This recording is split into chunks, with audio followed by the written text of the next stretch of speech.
A continuación la presentaré.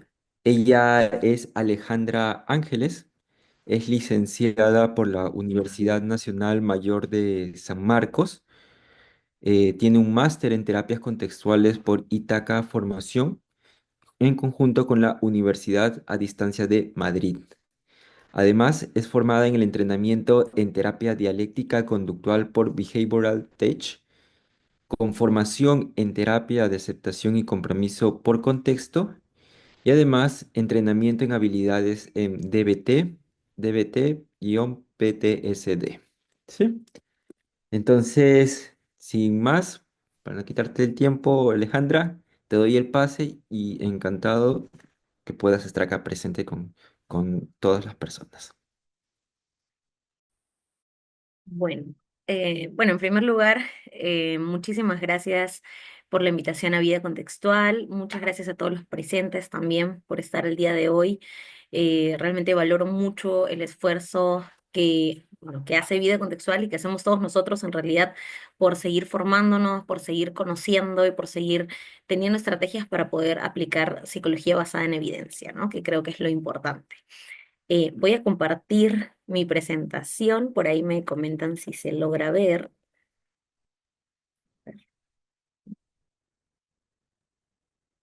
Sí, se ve muy bien. Genial, listo. Bien, entonces, bueno, el día de hoy, ¿no? Voy a hacer una pequeña presentación, y digo pequeño porque en realidad hablar un poco de DBT creo que hay muchas cosas que decir. Sé que he intentado resumir, digamos, de la mejor manera para poder tener poder hacer una ponencia bastante efectiva, ¿no? Entonces, hoy día vamos a ver DBT, que es la abreviación en sus siglas en inglés de la terapia dialéctica conductual, ¿no? Un enfoque basado en evidencia para la intervención en desregulación emocional. Bien, vamos a ver un poquito el resumen de la presentación. Vamos a hablar de DBT, de la terapia dialéctica conductual en sí mismo a nivel de resumen. Vamos a hablar del trastorno límite de la personalidad y vamos a ver un poquito también el por qué hoy en día de repente preferimos hablar de desregulación emocional, ¿no?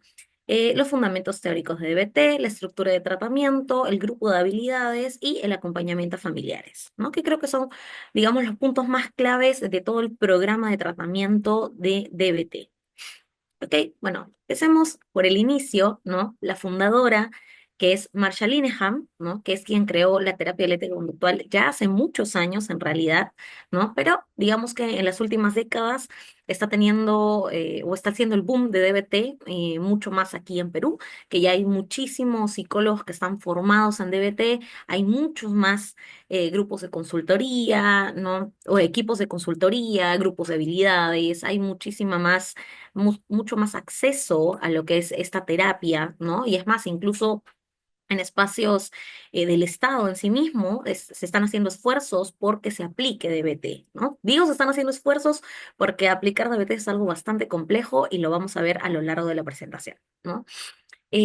Marshall Linehan en un inicio trabajó con consultantes suicidas y parasuicidas para poder realizar una investigación, ¿no? Y poder ver cómo poder desarrollar la terapia dialéctica conductual, ¿no? Cuando ella trabajó con esos consultantes, empezó a ver limitaciones en los tratamientos, ¿no?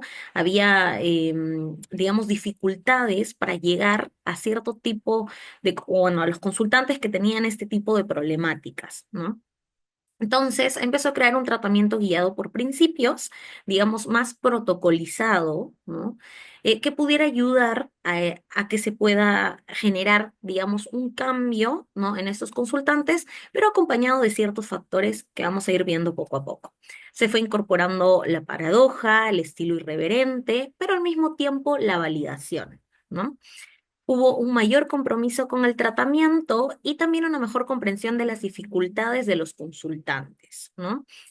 Es decir, antes el tratamiento estaba guiado, digamos, únicamente por el cambio, ¿no? Todo era, los consultantes tienen que cambiar, tienen que cambiar, tienen que cambiar, tienen que cambiar, ¿no? Y algo que de pronto cambió, valga la redundancia, fue, digamos, esta visión que se tenía de que solo tenía que haber el cambio, y también se incluyó el tema de validar la experiencia y del consultante, ¿no? Y la aceptación, digamos, de ciertas situaciones, ciertas conductas, y conocer qué de pronto podíamos ir incorporando en el tratamiento para poder lograr este cambio que es importante, ¿no? Pero sin que el proceso sea aversivo, ¿no? Y para esto, evidentemente, este tratamiento, ¿no?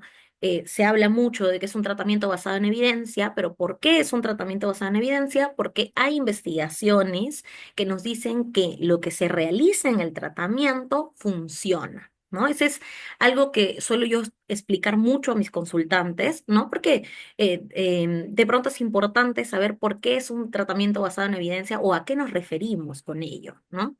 En la actualidad hay adaptaciones de DBT, no solamente está para el tema de desregulación emocional, sino también para trastornos de conducta alimentaria, abuso de sustancias, ansiedad, depresión, etcétera, ¿no? Incluso DBT escuelas, hay en la actualidad muchísimas adaptaciones se ha venido dando de DBT, porque evidentemente las investigaciones nos dicen que es algo que realmente puede tener bastante impacto en la vida de las personas. ¿Ok? ¿No? Ahora, es importante conocer cuáles son los fundamentos teóricos de la terapia dialéctica conductual, ¿no? Y a esto nos referimos a tres cosas. Primero, que eso está basado en una ciencia conductual, es decir, dentro del tratamiento, algo que de alguna manera se va a tener en cuenta es el tema de poder analizar la conducta. Y hablamos un poquito del análisis funcional de la conducta, ¿no? El poder entender, ¿no? ¿Por qué aparece la conducta? ¿A qué se debe? ¿Cuáles son las consecuencias? ¿No? Y para esto tenemos una herramienta que vamos a ver más adelante que nos ayuda también a poder llevar a cabo esto, ¿no? Luego están los principios de la aceptación, ¿no? En DBT se habla mucho de la aceptación, y algo que se dice respecto a ella es que aceptar algo, aparte de que es un proceso y es algo bastante complejo, ¿no? Porque no es tan simple como me levanto, lo acepto y ya, ¿no? Aceptar no implica necesariamente estar de acuerdo, ¿no? Sino el poder dejar de pelear con la realidad, ¿no? Cuando yo dejo de pelear con la realidad, ¿no? Voy a poder hacer cosas, ¿no? Aun cuando el contexto, la situación, de pronto no sea de mi agrado, ¿no? Entonces, a eso se va el tema de la aceptación dentro de DBT, ¿no? Y la filosofía dialéctica, que en realidad es el corazón de DBT, ¿no? Es poder encontrar, digamos, un punto medio en ciertas polaridades que se puedan ir presentando tanto en las conductas o en los patrones conductuales de los consultantes, como en la misma terapia también, ¿no? ¿Ok? ¿No? Para esto hay algo que es importante entender. Digamos, si yo quiero empezar a aplicar DBT, ¿no? Algo por lo que creo que se necesita iniciar, ¿no? Es por la teoría biosocial, ¿no? Que obviamente está asociado también al trastorno límite de la personalidad o a la desregulación emocional, pero la teoría biosocial nos ayuda mucho a entender, ¿no? O a responder la pregunta que muchos consultantes tienen, que es ¿por qué a mí? ¿Por qué yo? ¿No? ¿Por qué yo tengo estos pensamientos? ¿Por qué yo tengo estas conductas? ¿Por qué a mí me pasan estas experiencias? ¿Por qué yo tengo porque yo tengo que vivir estas situaciones? ¿No? Entonces, una forma de responder a esa pregunta, evidentemente de una manera bastante compasiva, es la teoría biosocial, ¿no? La teoría biosocial fue creada por Marshall justamente para poder darle respuesta a esa pregunta y para poder entender por qué aparecen ciertas conductas problema en la vida de los consultantes, ¿no? Esta teoría implica, yo a veces suelo decirte que es como una ecuación, ¿no? Que es vulnerabilidad emocional, ¿no? En una transacción con un ambiente invalidante, y esto desarrolla una desregulación emocional, ¿no? Son términos bastante técnicos y complejos que cuando se los enseñamos al consultante es importante decir que no importa que se graben los términos, pero sí es importante entender a qué se refiere, ¿no? Cuando hablamos de vulnerabilidad emocional, algo que nos puede ayudar a poder explicar qué es la vulnerabilidad emocional es este gráfico. Ujú. Es un gráfico que de alguna manera podemos explicarlo en base a ejemplos, ¿no? Vamos a imaginar, ¿no? Que hay dos personas, ¿no? Dos personas que tienen una misma tarea, necesitan ir al banco, ¿no? Entonces, empecemos con una persona que no tiene desregulación emocional, ¿no? Que va a ser esta línea rosadita, ¿no? Entonces, esta persona tiene la tarea de ir al banco, ¿no?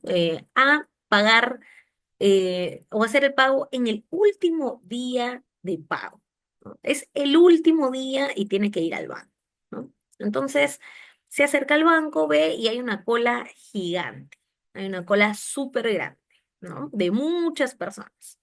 Creo que cualquier persona, si de pronto tiene que hacer un pago y esa es la última fecha y va al banco y de pronto ve mucha gente, pueda que tenga alguna sensación de malestar. Vamos a suponer que se enoja, ¿no? Como que, ay, ¿por qué tuve que esperar el último día? ¿No? El enojo va subiendo, ¿no? Esta es la intensidad, lo que nos va a ayudar a ver la intensidad. Imaginemos que acá hay un 0 y acá hay un 10. Entonces, el enojo o el malestar de esta persona va subiendo poco a poco, ¿no?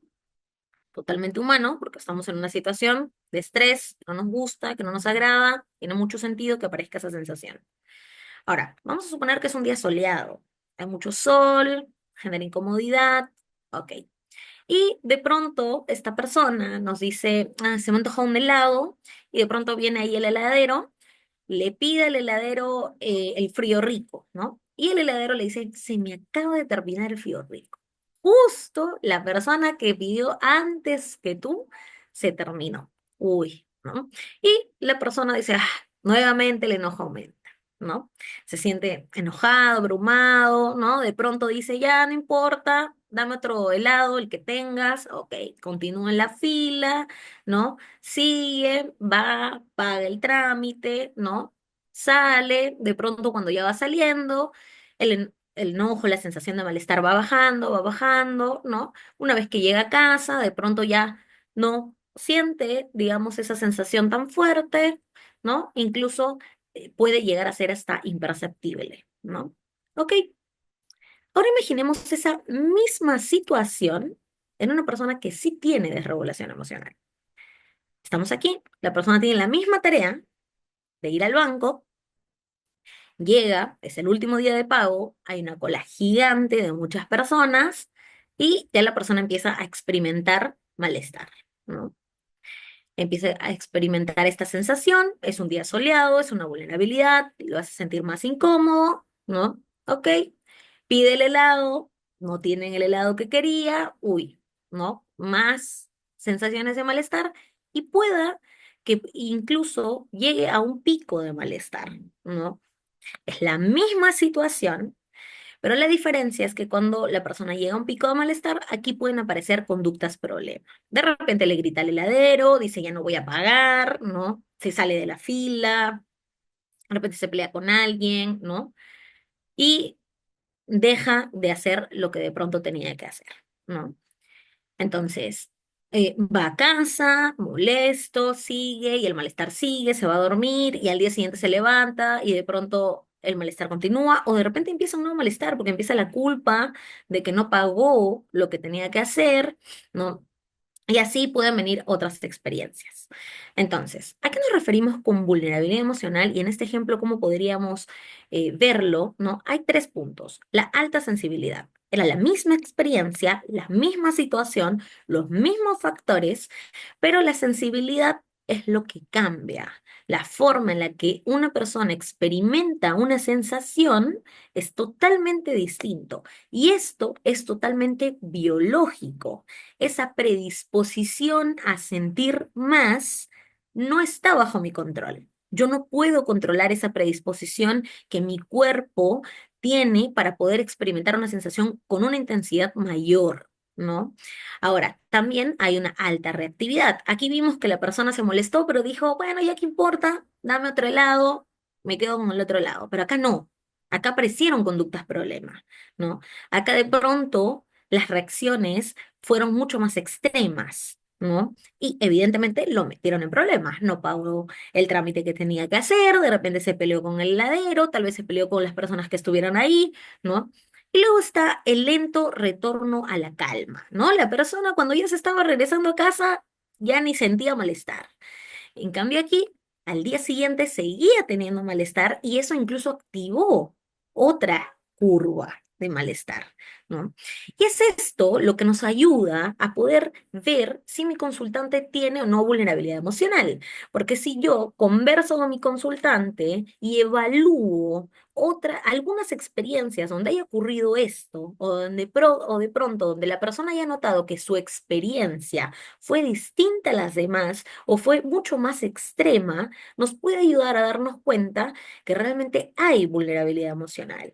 Es decir, que la persona, incluso desde muy niño o desde muy niña, tuvo esta predisposición a sentir más, fue mucho más reactivo, era menos tolerante, habían reacciones mucho más fuertes, ¿no? Incluso no solamente a las situaciones, sino puede ser a las sensaciones, ¿no? Me molestaban los ruidos, me molestaban de repente los colores muy fuertes, no podía de repente las texturas, ¿no? Son cosas que de pronto nos ayudan a darnos cuenta que hay, digamos, una hipersensibilidad, ¿no? Ahora, recordemos que esto no era lo único, ¿no?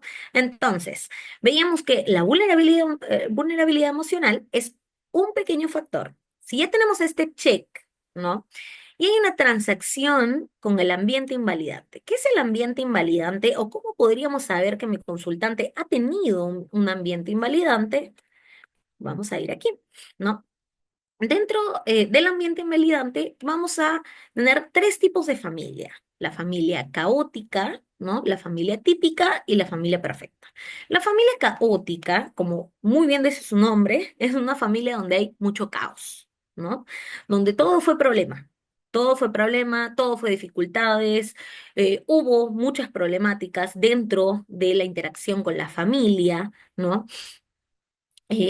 De pronto, no sé, había de repente alguno de los padres que tenía alguna problemática, de repente había alcoholismo, de repente había algún tipo de diagnóstico psiquiátrico, no tuvo un buen tratamiento, de repente hubo abandono por alguno de la por alguno de los padres, de repente los hijos tuvieron que asumir algún tipo de rol, ¿no? Había mucho caos. ¿No?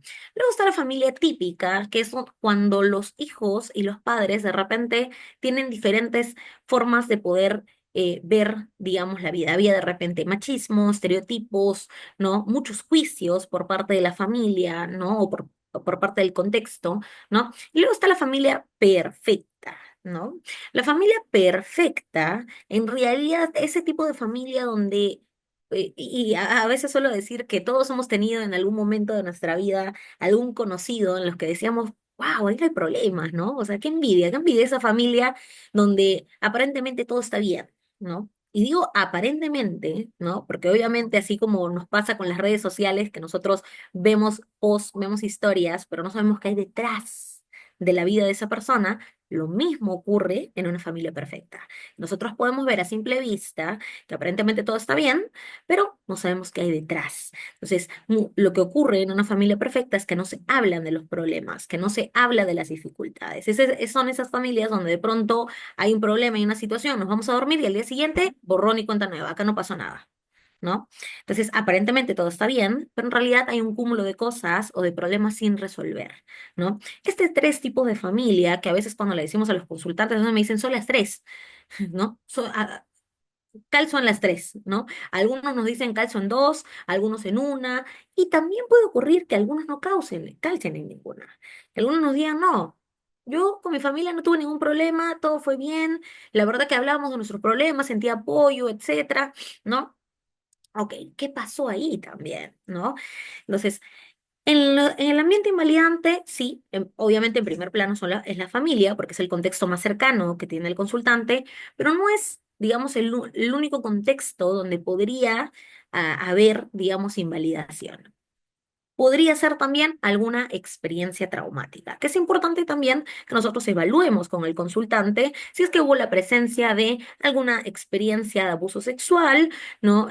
Bullying, ciberbullying, ¿no? O cualquier otra experiencia que pueda haber sido traumática para el consultante, que también puede calzar dentro del ambiente invalidante, ¿no? Entonces, si volvemos aquí, ¿no? La transacción entre la vulnerabilidad emocional, que ya nos quedó o ya vimos que de pronto es la predisposición biológica a sentir más y el ambiente invalidante, es decir, experiencias traumáticas que hayan podido ser invalidantes para el consultante, esta transacción nos da una desregulación emocional, ¿no?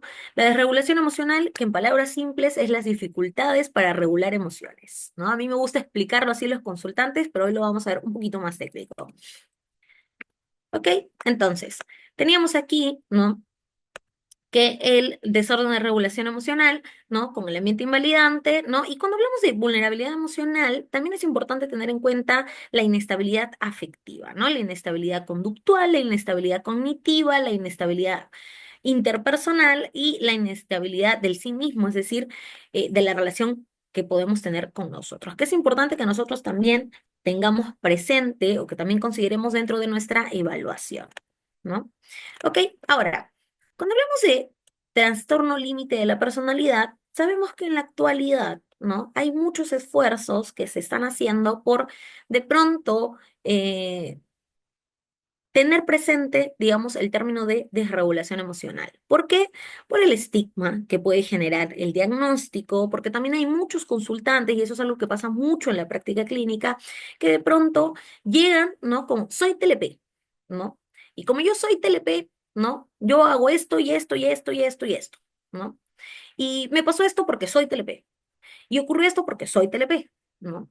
Y yo tiendo a hacer esto porque soy TLP, ¿no? Entonces, el TLP, ¿no? O el diagnóstico en sí mismo, lamentablemente genera una etiqueta muy fuerte en los consultantes. Genera una etiqueta que de alguna manera también lleva a que el consultante o que la persona, ¿no? Tienda a, digamos, verlo como la causa de sus conductas, como la consecuencia de sus conductas y, digamos, gira su vida en torno al diagnóstico. Esto evidentemente es perjudicial, es problemático, ¿no? Y también es un limitante dentro del tratamiento, ¿no? Por ello, se hace una reorganización y de alguna manera se tiende a ver, uy, un segundito, algo pasa acá, ya. Se tiende a ver cinco aspectos, que es la desregulación emocional, ¿no? Vamos a evaluar la labilidad emocional, los problemas con la ira, ¿no? La desregulación interpersonal, es decir, cómo son sus relaciones, si hay relaciones caóticas, el miedo al abandono, que está bastante presente, ¿no?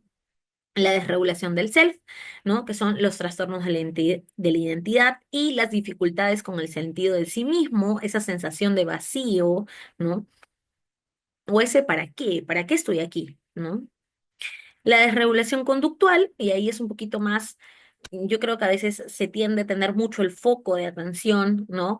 A las conductas problema que aparecen, que pueden ser las conductas autolesivas sin intencionalidad suicida, que son las CASIS, o las autolesiones, ¿no? Como lo solemos decir, o las conductas impulsivas, que ahí pueden entrar el tema de las tentativas de suicidio o alguna otra conducta impulsiva que le pueda meter en problemas al consultante, ¿no? Y la desregulación cognitiva, ¿no? Que son las respuestas disociadas o la ideación paranoide, ¿no? Y ya vamos un poquito más al tema de los pensamientos que de pronto pueden estar presentes, digamos, en la vida del consultante. ¿Ok? ¿No? Ahora, algo que también nosotros tenemos que tener presente son los dilemas dialécticos, ¿no? ¿Qué son los dilemas dialécticos? Son patrones conductuales que la persona puede tener y que tiende a ir de un extremo al otro, ¿no? Entonces, en la parte de arriba vamos a ver lo biológico, en la parte de abajo lo social, pero hay tres, digamos, dilemas dialécticos que es importante que nosotros tengamos presente, pero que también le podamos enseñar al consultante para que pueda notar cuándo está en un extremo o en otro, ¿no? Está competencia aparente, que es un extremo, ¿no? Que es cuando el consultante de pronto cree que puede solucionar sus problemas por sí mismo o que ya tiene todas las herramientas, que no necesita ayuda, ¿no?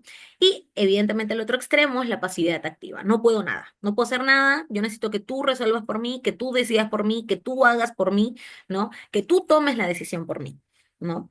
Entonces, obviamente estos dos extremos son problemáticos, ¿no? Entonces lo que yo tengo que hacer es ayudar al consultante a poder lograr un punto medio, a poder lograr estar en un punto medio. ¿Y qué implicaría estar en un punto medio? Es algo que yo necesito trabajar con el consultante, ¿no? Ok, no necesitamos que de pronto tú creas que puedes resolver todo, pero tampoco necesito que tú creas que no puedes hacer nada.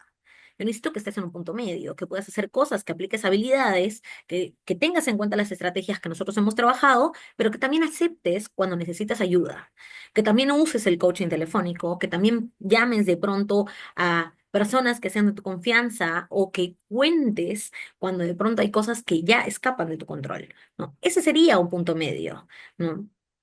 Luego está el otro patrón conductual o el otro dilema dialéctico, que es la crisis implacable, es decir, una consultante o un consultante que está totalmente al desborde de sus emociones, y el otro extremo es el duelo inhibido, ¿no? El no siento nada, estoy bien, no expreso emociones, no digo lo que siento, ¿no? Etcétera, ¿no? Entonces, ¿cuál sería un punto medio aquí? Que obviamente todos necesitamos expresar lo que sentimos, pero necesitamos buscar también, digamos, formas en las que esto no nos meta en problemas o no limite, digamos, mi rutina, mis actividades o las cosas que yo necesito hacer. Y eso también implica, obviamente, tener estrategias, tener habilidades que me ayude a regularme, que me ayude a tolerar el malestar cuando necesite hacerlo, que me ayude a darme espacios para conectar, ¿no? Entonces, este sería un punto medio, ¿no?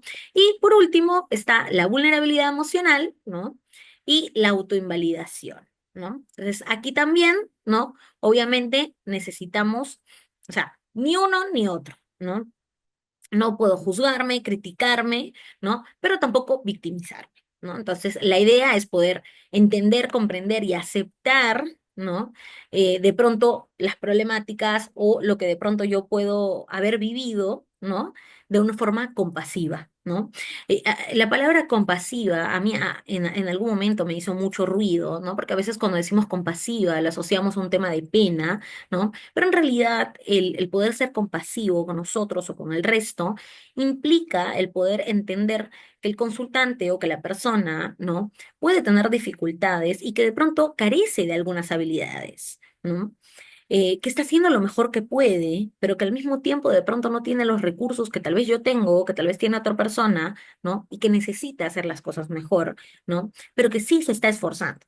Entonces, eso implica tener una mirada compasiva, ¿no?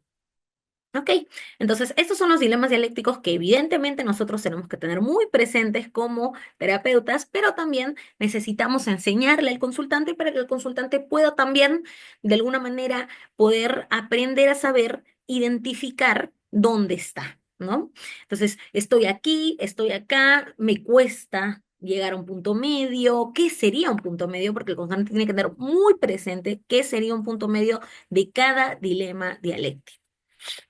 ¿Ok? Ahora, el principio dialéctico de DBT, como lo mencioné hace un ratito, la dialéctica es, digamos, el foco central en DBT, que implica un balance entre aceptación y cambio, ¿no? Mencionaba al inicio de que antes los tratamientos se enfocaban solamente en el cambio, ¿no? Pero que DBT implicó o tuvo presente el tema del balance, ¿no? Aceptación, experimentar y etiquetar las emociones primarias, es decir, lo que surge naturalmente de vivir o experimentar alguna experiencia. Y el cambio, reducir la activación emocional secundaria disfuncional, es decir, las conductas problema o las conductas que nos generen problema, ¿no? Ok, también tener en cuenta el tema de la validación y las estrategias de BT. Ok, los supuestos sobre los consultantes, que es importante, creo yo, que podamos tener nosotros, pero que también podamos trabajar con ellos, ¿no? Que son frases que nosotros acordamos tener presente, ¿no? Y que acordamos, digamos, dentro del tratamiento, ¿no? Los consultantes hacen lo mejor que pueden, eso es importante que nosotros tengamos muy presente, que por más caótica que pueda ser la vida de una persona, ellos están haciendo lo mejor que pueden, que necesitan más recursos, que necesitan más estrategias para que puedan hacer las cosas mejor, ¿no? Los consultantes quieren mejorar, sobre todo los consultantes que tenemos nosotros en un espacio de terapia. Si una persona está pidiendo ayuda, ¿no? Evidentemente quiere mejorar, ¿no? Los consultantes necesitan desempeñarse mejor, intentar más y estar más motivados al cambio. Los consultantes pueden no haber causado todos sus problemas, pero sin duda los tienen que resolver ellos mismos. Esto creo que es de lo más complejo a veces para algunos consultantes, ¿no? El poder aceptar que de pronto hay muchas experiencias traumáticas que ellos no causaron, ¿no? Pero que son ellos quienes tienen que trabajar en el trauma para poder responder de una forma diferente a sus experiencias actuales, ¿no? Entonces, ahí es muy importante el poder ayudar a que ellos puedan entender el por qué de pronto ellos necesitan ser quienes resuelvan esto a pesar de no haberlo causado, ¿no? La vida de los consultantes con desregulación emocional es insoportable porque obviamente carecen de recursos, carecen de habilidades y tienen sensaciones de por sí. A personas que no tienen desregulación emocional, muchas veces es difícil lidiar con nuestras emociones. Entonces, a veces suelo decir, no imaginemos cómo puede ser la experiencia para personas que sí tienen desregulación emocional, ¿no? Los consultantes deben aprender nuevas conductas en todos los contextos relevantes, es decir, no solamente voy a aprender a ser estratégico en la relación con mis padres, no, también tengo que hacerlo con mis amigos, también tengo que hacerlo con mi pareja, también tengo que hacerlo en el trabajo o en el colegio o en la universidad, ¿no? Y los consultantes no pueden fallar en terapia. Y es lo que ocurre mucho, y es que poder llevar, digamos, el programa de tratamiento con algunos consultantes es bastante complejo, ¿no? Y pasa que de pronto pasa el tiempo y no hay cambios, ¿no? Y de pronto las cosas no salen como uno lo espera, nosotros como terapeutas, y de pronto el consultante o la familia, que son los que de pronto generan un poquito más de presión también, ¿no? O que de alguna manera también hay mucha desesperanza, ¿no? O sea, hay muchos consultantes que llegan, ¿no? O muchas familias que llegan como que, bueno, ya tienen que llevar terapia porque ya, pues, que tienen que llevar, ¿no? Pero no porque realmente crea que esto va a generar un cambio, ¿no? Entonces, algo que es importante entender que el problema nunca va a ser el consultante, que se cree mucho esto. El consultante llega con la idea de yo he fracasado en tratamientos anteriores o con terapeutas anteriores porque yo he sido quien ha estado mal, ¿no? Y realmente no es así. Realmente quien falla somos nosotros, que no estamos aplicando bien el tratamiento, que necesitamos más experticia, que necesitamos mejorar en la práctica clínica, que es normal, que es humano y que es bastante válido, pero es importante que si en algún momento yo llego a derivar a algún consultante o llego a notar que de pronto no estoy progresando en el tratamiento, poder aceptar que no le estoy haciendo bien al consultante, poder derivar al consultante, porque no solamente es decir, chao, ya no puedo más, entonces tú verás qué haces. No, es poder derivar al consultante a alguna otra persona y sobre todo dejar, digamos, el mensaje bastante claro que quien falló en la terapia fuimos nosotros, ¿no? Y que está bien. Porque eso es algo que puede ocurrir, nos puede ocurrir a cualquier terapeuta, ¿no? Y he hablado con muchos terapeutas de repente muchísimo más, que tienen bastante experticia, que tienen bastantes años, que tienen mucha trayectoria y también han fallado y también han tenido que derivar en su momento y también han tenido que de repente tener que aprender más estrategias, que aprender más herramientas, porque es bastante válido, es bastante humano, ¿no? Poder fallar, pero es importante que nosotros demos ese mensaje, que no demos el mensaje que el problema soy yo como terapeuta, no tú como consultante, ¿no? Porque si en algún momento mi consultante no está teniendo el cambio que yo quiero, soy yo quien no está aplicando bien el tratamiento, porque soy yo quien llevo el tratamiento, no el consultante. Y eso es importante porque de alguna manera también, de forma indirecta, yo puedo estar reforzando la idea de que él es el problema o de que ella es el problema. Entonces, sí es importante tener mucha responsabilidad cuando yo voy a derivar a algún consultante. Bien, bueno, en la estructura de tratamiento, ¿no? Eh, la estructura, ok. La estructura de tratamiento se basa en la psicoterapia individual, ¿no? Que de alguna manera nos ayuda a mejorar la motivación, ¿no? El entrenamiento en habilidades, ¿no? Que ahorita voy a explayarme un poquitito más en qué es el entrenamiento de habilidades, pero tiene como objetivo, ¿no? El poder, digamos, mejorar las habilidades del consultante, pero también darle herramientas, porque hay muchos consultantes que no tienen estrategias, que no saben cómo resolver un problema. Y muchas veces lo que hacen, que podría ser tener conductas problemas o tener una crisis, es lo único que saben, es lo único que está en su repertorio. Entonces, este espacio de entrenamiento en habilidades es muy importante porque de alguna manera nos ayuda a que la persona tenga opciones de qué puedo hacer, ¿no? Luego está el coaching telefónico, que de alguna manera ayuda a favorecer la generalización de habilidades y también es una habilidad en sí misma el poder pedir ayuda. Y la consultoría de equipo, que fortalece las capacidades y la motivación del terapeuta, ¿no? Ok. Ahora, dentro de la psicoterapia individual, hay una habilidad que se llama el análisis en cadena. Hace un ratito decíamos que uno de los fundamentos teóricos de DBT, ¿no? Es el análisis conductual, ¿no? Entonces está el análisis en cadena o el análisis de solución, que es el missing link, pero vamos a enfocarnos un poquito más en el análisis en cadena, que es el que más se utiliza, que sobre todo cuando hay la aparición de conductas problema. El análisis en cadena, de alguna manera, ayuda a que una persona, que un consultante, disminuya algunas conductas, ¿no? Entonces, el análisis en cadena, como dice, es una cadena de eventos, ¿no?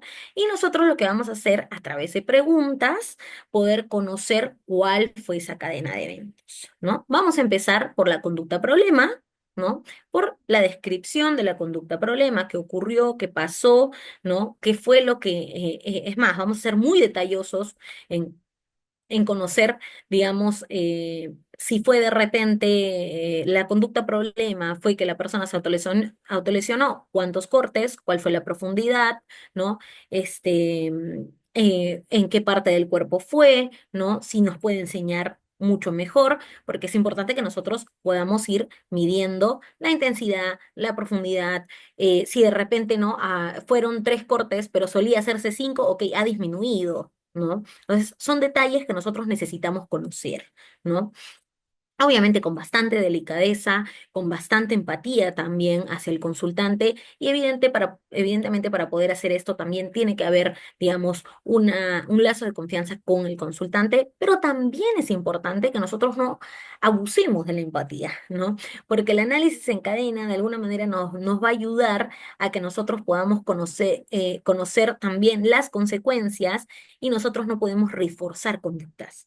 Entonces es importante que también tengamos bastante cuidado, ¿no? Con, digamos, las frases que acompañan al análisis en cadena. Ahora tenemos que conocer también qué ocurrió antes, cuáles fueron las emociones, los sentimientos, las sensaciones, los pensamientos. Un segundo antes que de pronto apareciera o que de repente tú te llegaras a cortar, ¿no? ¿Qué ocurrió un segundo antes, ¿no? ¿Qué pensaste, qué sentiste, qué ocurrió? Ahora, ¿qué fue lo que me llevó a esto? ¿No? ¿Cuál fue mi evento desencadenante? ¿Qué lo desencadena? ¿En qué circunstancias ocurre? ¿No? ¿Con qué se relaciona? ¿Qué pasó? Que si no hubiera pasado, de repente no hubiéramos llegado a terminar en un corte. Eso es nuestro evento desencadenante. Que si esa situación no hubiera ocurrido, yo no hubiera llegado a tener esta conducta problema. Es importante que también sepamos qué lo hace vulnerable, es decir, reconocer cuáles fueron sus vulnerabilidades. Las vulnerabilidades pueden estar asociadas al sueño, hambre, de repente frío, calor, el periodo menstrual en las mujeres, alguna enfermedad, algún dolor, alguna discusión, algo que nos haya hecho vulnerables eh, en esta cadena de eventos, ¿no? Luego es importante reconocer cuáles fueron las consecuencias, es decir, qué pasó posterior a la conducta problema tanto para sí mismo, es decir, buscar cuál es la función de la conducta, ¿no? De repente, ¿no? Tuve la autolesión y me sentí más aliviado. Estaba súper enojada y cuando me autolesioné después, el enojo se fue, me tranquilicé, ¿no? Ok. Ahí podemos conocer cuál es la función de la conducta. La función de la conducta en este caso sería que me ayuda a tolerar el malestar. Esa es la función. Entonces, ¿por qué yo necesito conocer cuál es la función? Para poder saber qué habilidades yo necesito incluir. ¿Por qué? Porque las habilidades lo que van a hacer van a reemplazar la conducta problema. Si la función de la conducta problema era tolerar el malestar, yo necesito incluir habilidades de tolerancia al malestar. Entonces, ¿qué vamos a hacer? Antes de que tú tengas ganas de querer autolesionarte, vamos a primero aplicar una habilidad, ¿no? De tolerancia al malestar, ¿no? Una habilidad, por ejemplo, una habilidad tip, ¿no? De repente aplicarnos hielo. Ok, me voy a aplicar hielo y después pensaré de repente en hacer una conducta problema. Yo suelo manejarlo así para que de alguna manera ellos primero le den la oportunidad a esto, ¿no? Y ver también cuál es el efecto que pueda tener, ¿no? Porque a veces lo que ocurre es que, ok, uso el hielo, uf, ya.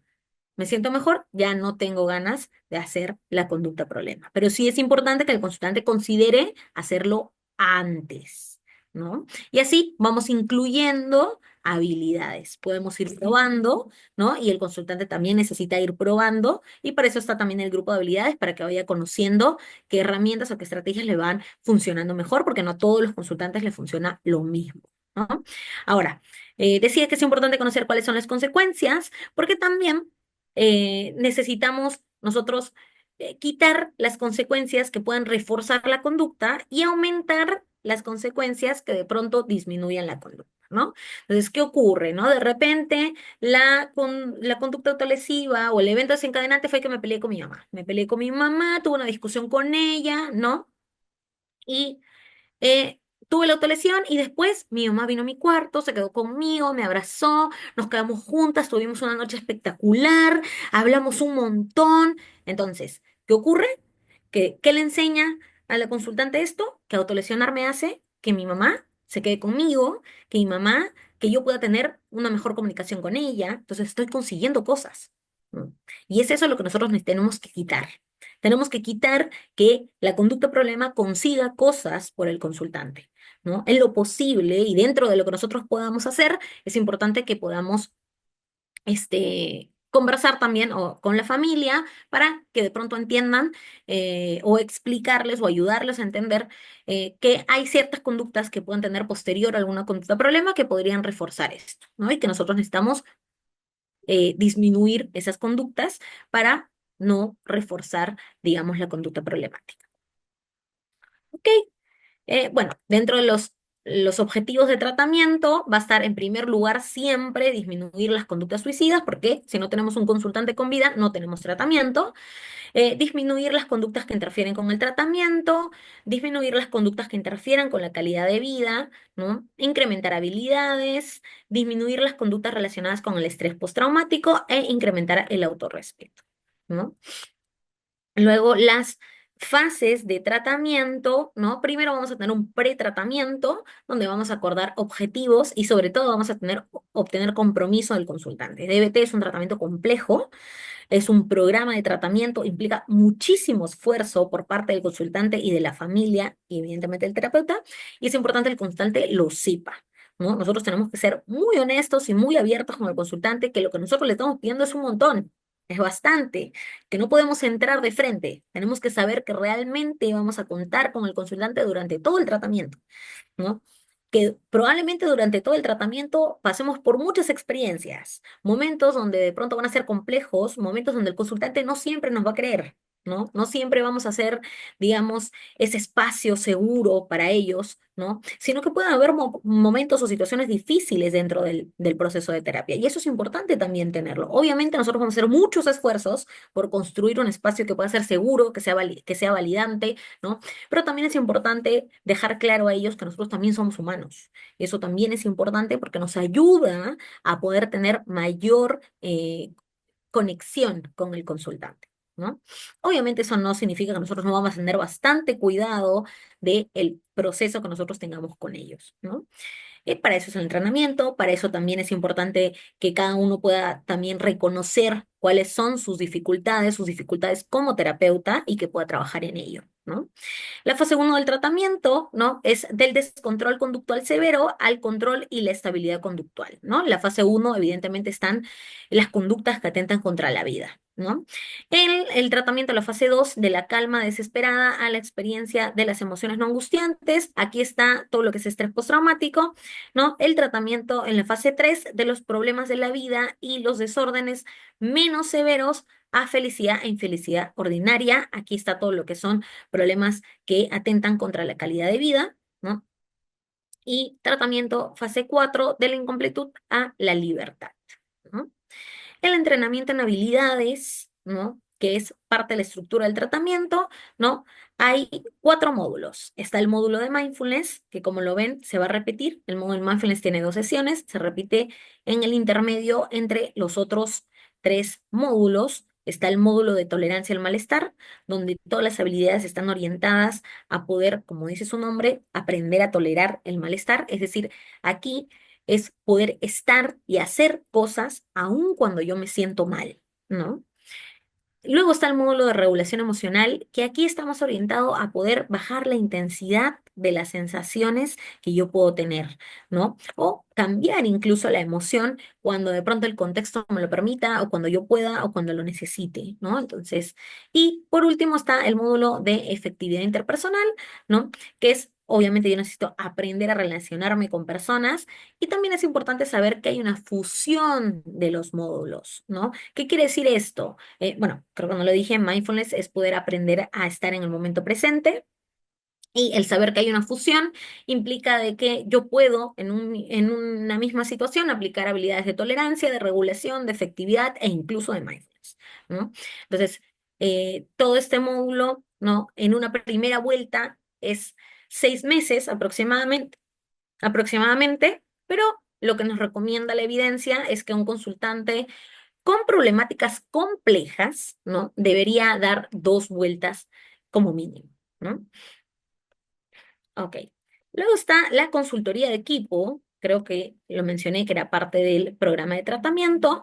Esto implica que que el terapeuta necesita aprender a cuidarse también, ¿no? Ayuda a aumentar la motivación y las capacidades del terapeuta, fomenta la adherencia a los supuestos DBT aplicados al consultante y a la terapia, mejora la administración del programa y el sostén en la consulta al terapeuta. Es decir, aquí el protagonista en la consultoría de equipo es el terapeuta, ¿no? Luego está el coaching telefónico, que lo mencioné, que es también como una habilidad.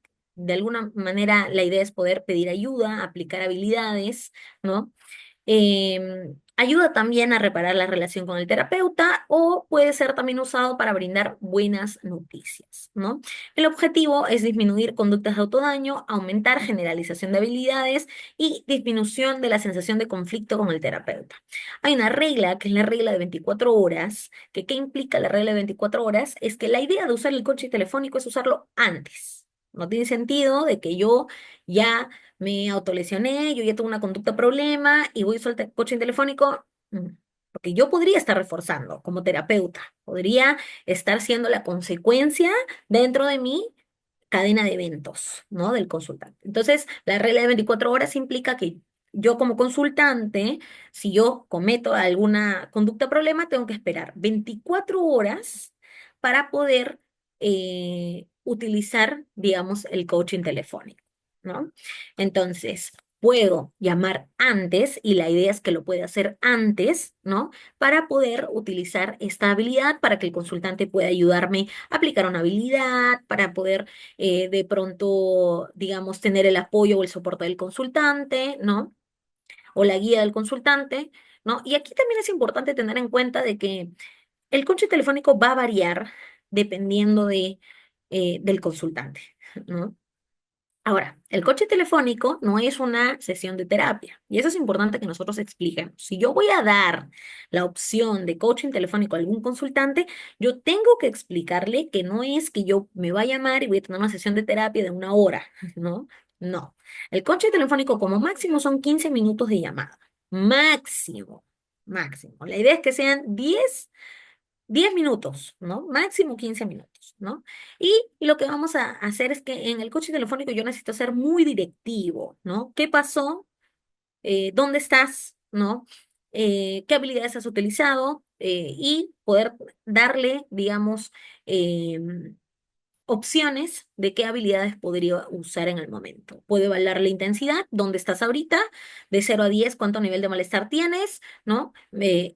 Puedo acompañar al consultante a que haga la habilidad y luego preguntar dónde está posterior a la habilidad, ¿no? Es importante que si el consultante, no, pero te quiero contar, pero quiero hacer, vamos a tener nuestra sesión, ¿no? Vamos a intentar de pronto que la sesión pueda ser lo más pronto posible y ahí vamos a tener el espacio para poder evaluar la cadena de eventos. Ahorita me es importante que tú puedas usar una habilidad para poder tolerar el malestar o para poder regularte, ¿no?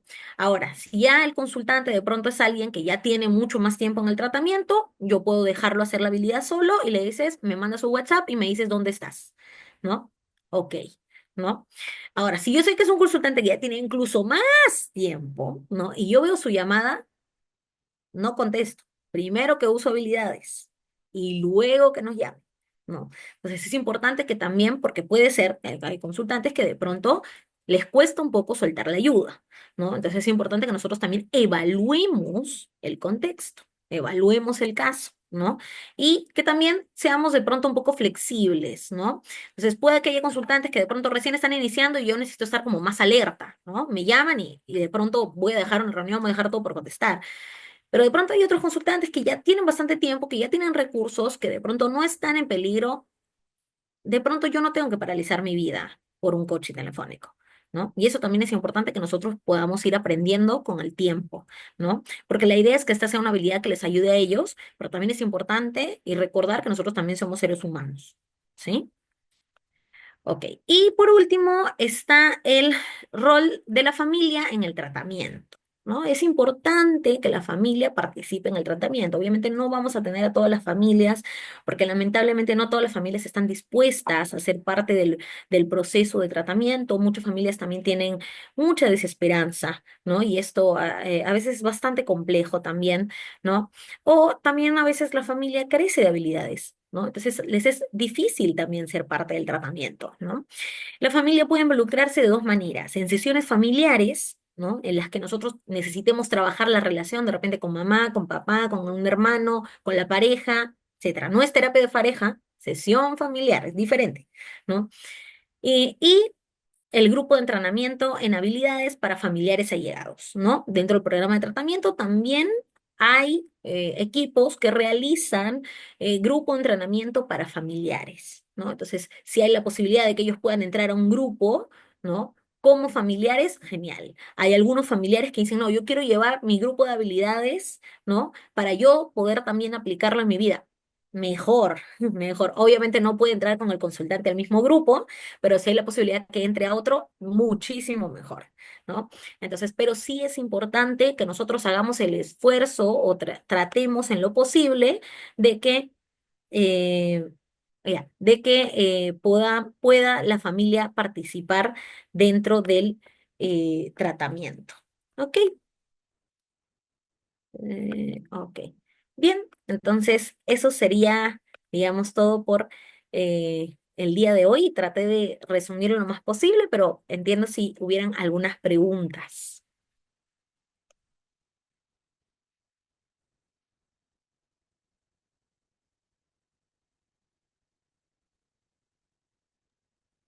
Bien, muchas gracias por la presentación, Alejandra. Vamos a pasar a las preguntas. Eh, por ejemplo, acá tenemos una de Marcela. Ella nos dice, ¿cuál sería la recomendación para que la familia no haga reforzamiento de las conductas problemas? ¿Y cómo evitamos, como terapeutas, reforzar con la empatía? Ok. Lo primero que es importante que nosotros reconozcamos cuáles son las conductas que refuerzan las conductas problema. Es decir, cuando nosotros hacemos nuestro análisis en cadena, es importante que nosotros tengamos la listita de cuáles son las cosas que refuerzan. Ahora, algo que también puede haber es un tema de control de estímulos, ¿no? Por ejemplo, algo que de pronto pasa de repente, no sé, cuando yo mencioné que hagamos o que veamos de repente, seamos muy incisivos en cómo el consultante se lastimó, ¿no? Y de repente se lastimó con algo X, no quiero ser como, no quiero dar de repente muchos detalles, pero de repente fue con algo X, ¿no? Ok, eso X de repente lo tiene en la casa. Entonces, el control de estímulos es decirle que, ok, que quite todo lo X, ¿no? Eso primero. Ahora, de repente, lo que encontramos también en las consecuencias fue que la mamá se quedó en el cuarto, ¿no? Ese yo hice el ejemplo, ¿no? Entonces yo necesito conversar con la mamá. Yo necesito tener una sesión con ellos y explicarles también, digamos, el análisis en cadena, explicarles qué es lo que ocurre, explicarles cuál es el impacto que tiene, ¿no? Y ahí es importante que nosotros, más que ser técnicos, intentemos en el lenguaje, digamos, mucho más general, que ellos puedan entender por qué yo le estoy pidiendo de repente a la mamá que no se quede toda la noche ahí, ¿no? ¿Por qué? Porque lo que yo quiero es prevenir que se vuelva a autolesionar, ¿no? Entonces, yo necesito decirle a la mamá, mire, si usted de pronto ve que se autolesionó y no sabe qué hacer, escríbame, llámeme, ¿no? O de pronto nosotros podemos trabajar ahorita en la sesión. Mire, vamos a hacer un plan.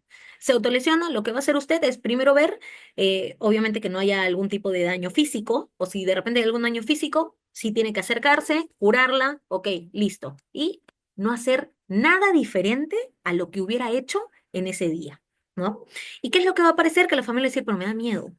Me da miedo que se vuelva a lesionar, me da miedo que vuelva a hacer algo. Ok, quitamos los estímulos que pueda generar que se autolesione. Quitamos cualquier cosa punzante en el cuarto, ¿no? Yo en algunos consultantes he hecho que quiten incluso el champú, el jabón, el acondicionador, el peine, se va todo y te quedas con la puerta abierta, ¿no? Y de pronto nosotros podemos ir de repente ahí checar, ¿no? Un poquito, ¿no? Entonces, es entender un poquito que también los padres se van a preocupar, ¿no? Y que poco a poco pueden hacer ciertos cambios dentro de la forma en la que van desenvolviéndose en conductas o cuando aparecen conductas problemas, ¿no? Y cómo evitamos nosotros a reforzar con la empatía, ¿no? Ahí es practicar, ¿no? Es practicar también la comunicación irreverente, ¿no? ¿Por qué? Porque algo que ocurre mucho, ¿no? Y de hecho me pasa a mí también, yo soy súper validante, ¿no? Me encanta validar, me encanta ser empática, pero me cuesta ser irreverente. Y ser irreverente, de alguna manera, es también tener una postura un poquito más firme, ¿no? Entonces ya no es de pronto estar todo el tiempo aquí validando, validando, validando, validando, sino también tener una postura un poco más firme, una postura un poco más sarcástica, una postura de repente que pueda ayudarme a poder balancear un poco esto. Entonces, ¿cómo puedo evitar reforzar con la empatía? Practicar ser validante e irreverente, lo puedo practicar en otros contextos, lo puedo practicar con amigos, con familiares y que me ayude un poquito a poder usar ese balance. Genial. Y pasamos a nuestra última consulta. Esta es hecha por Laura Herrera. Ella dice si hay algún manual que nos pudiera recomendar para revisar sobre estrategias para trabajar tolerancia al malestar.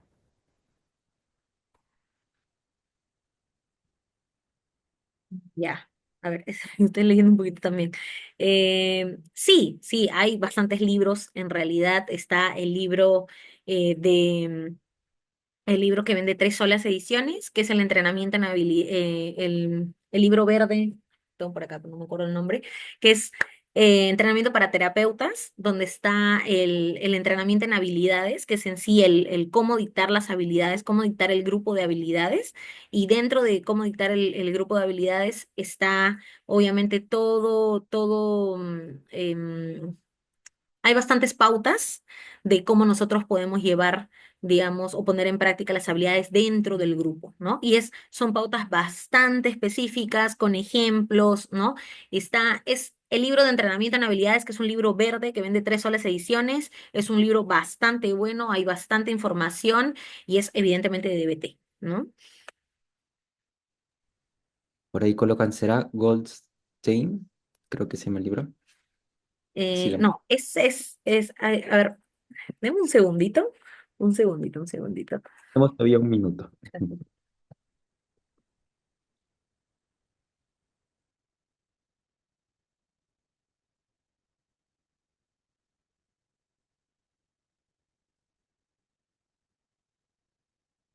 Ya, acá está, acá lo tengo. Es este de aquí, uy, creo que tiene esto, pero es este libro. Es el libro Manual de Entrenamiento en Habilidades de BT para la terapeuta, de hecho es de Marsha Linehan, pero es la primera edición en castellano, ¿no? A cargo de Pablo Galiesi, ¿no? Es de Tres Solas Ediciones, ¿no? En realidad lo venden en Argentina, pero sé que hay envíos a Perú, ¿no? De hecho yo lo compré así. Es un libro gordito, en realidad, tiene bastante información, tiene muchísima información y bueno, algo que obviamente también ayuda mucho es poder seguir actualizándonos, entrar a formaciones, a ponencias, a conferencias, ¿no? Eso también ayuda muchísimo. La lectura ayuda bastante, pero creo que estar en un espacio también ayuda a que de pronto tengamos esta experiencia con personas que de pronto, o terapeutas que tienen un poquito más de experiencia y algunos que puedan tener muchísima más experiencia, y eso también ayuda mucho a poder resolver dudas. Algo que ocurre mucho cuando nosotros empezamos a poner en práctica DBT, ¿no? Es que surjan dudas. Es decir, cuando nosotros empezamos a tener dudas en el proceso, estamos por un muy buen camino, ¿no? Estamos por un muy buen camino. Entonces, si surgen dudas, si surgen preguntas, y si yo puedo ir aplicando ciertas estrategias, y si es mejor bajo supervisión, ¿no? Muchísimo mejor, ¿no? Entonces, esa sería mi recomendación. Voy a poner el nombre, que es Manual de Entrenamiento en Habilidades DBT. Habilidades DBT. por en la editorial Tres Olas. ¿Sí? Tres Olas Ediciones. Ahí lo estoy Bien, dejando en el chat. ya, genial. Muchas gracias, Alejandra. Muchas gracias a todas las personas que están consultando. El hecho de preguntar demuestra el interés por el tema y creo que es uno de los puntos que debemos tener en cuenta para mejorar nuestra participación dentro del espacio. Entonces, agradecerte nuevamente, Alejandra, por tu ponencia. Estuvo muy interesante. Espero que podamos contar contigo en otros espacios, en otras actividades dentro acá de vida contextual. Y sin más, pues desearte nuevamente las gracias y que tengas un bonito día. ¿Sí? Definitivamente. Muchísimas gracias a ustedes también.